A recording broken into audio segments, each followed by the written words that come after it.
In this lesson, we're going to tell you how to apply for a job, how to apply for teaching positions with schools that have already sponsored H-1B visas in the past. We have showed you two resources. First of all, we showed you in the last lesson the official H-1B data hub, the official website from the USA government in which you can find these positions yourself and the schools that have sponsored H-1B visas in the past. We have already showed you a few websites in which you can also look for information about which companies, which schools have recently sponsored H-1B visas. Now, what we have done is we have compiled this data for you. We have compiled the data from the USA official website, from the official H-1B USA government data hub. We filtered based on each state. We filtered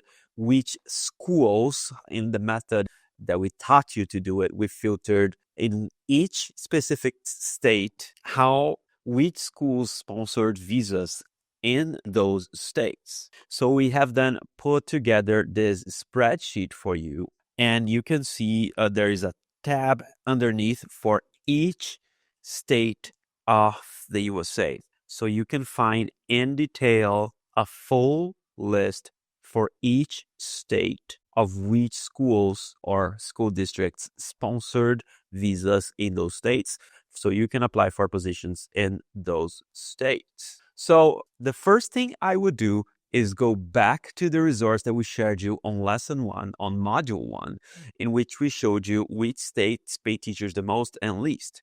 So if you scroll down, you will remember that we have showed you this map that shows which states have the higher salaries for teachers. So these are the states that I would start my research. So just for the sake of this lesson, for example, let's go to the state of California, which says it has one of the highest salaries for teachers. But also remember, sometimes they have the highest salaries, but the cost of living in those states are higher as well. So that is specifically the case of California. But just for the sake of this lesson, let's choose the state of California. Let's go to our spreadsheet. Let's find here California in the bottom. And here we can see a full list of schools and school districts that have sponsored